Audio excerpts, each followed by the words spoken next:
Pembacaan Alkitab hari yang kelima terambil dari Mazmur pasal yang keempat, Matius pasal yang keempat ayat 23 sampai dengan 25, Matius pasal yang kelima ayat 1 sampai dengan 20, Kejadian pasal 9 ayat 18 sampai dengan 29, Kejadian pasal yang ke-10 dan Kejadian pasal yang ke-11 ayat 1 sampai dengan 9.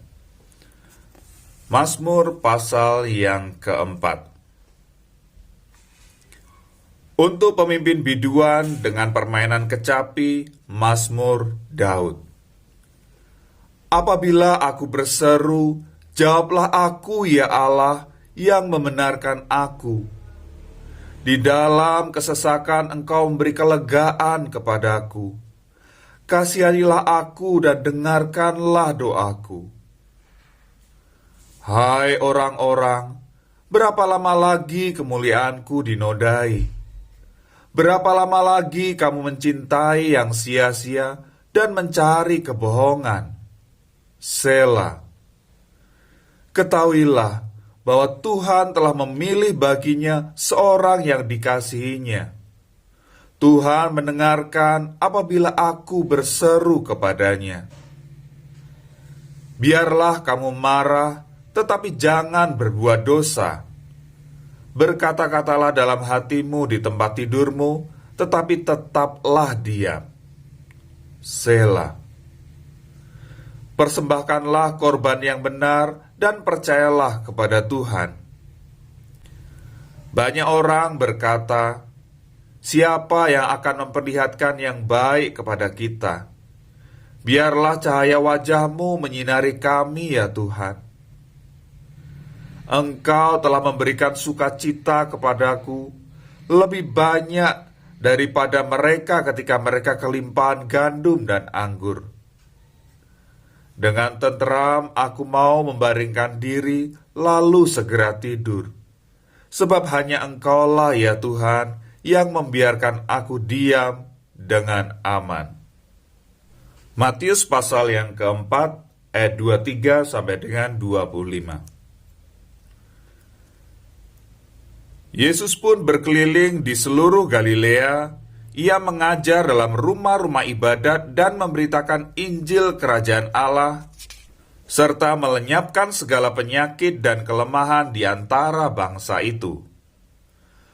Maka tersiarlah berita tentang Dia di seluruh Syria dan dibawanyalah kepadanya semua orang yang buruk keadaannya, yang menderita pelbagai penyakit dan sengsara, yang kerasukan, yang sakit ayan, dan yang lumpuh. Lalu Yesus menyembuhkan mereka. Maka orang banyak berbondong-bondong mengikuti Dia. Mereka datang dari Galilea dan dari Dekapolis, dari Yerusalem, dan dari Yudea, dan dari seberang Yordan.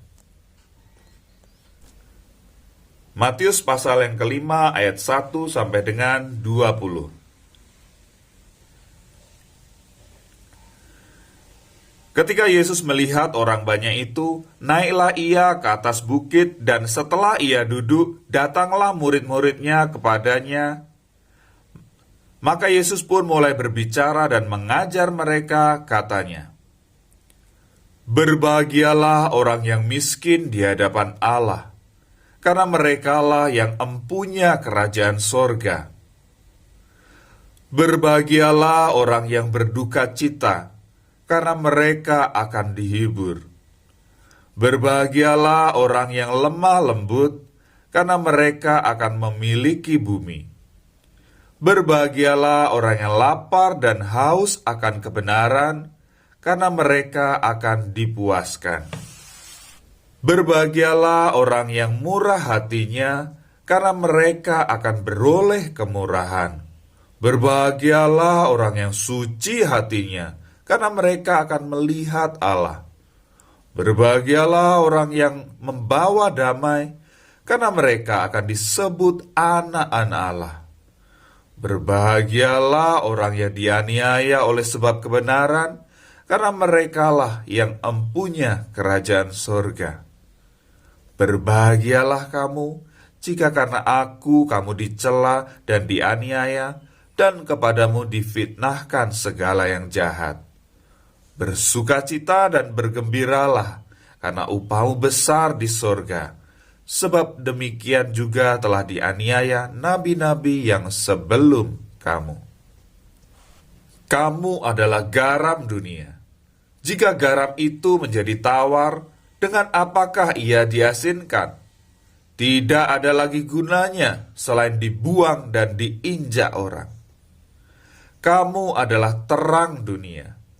Kota yang terletak di atas gunung tidak mungkin tersembunyi. Lagi pula, orang tidak menyalakan pelita lalu meletakkannya di bawah gantang, melainkan di atas kaki dian sehingga menerangi semua orang di dalam rumah itu. Demikianlah hendaknya terangmu bercahaya di depan orang, supaya mereka melihat perbuatanmu yang baik dan memuliakan Bapamu yang di sorga.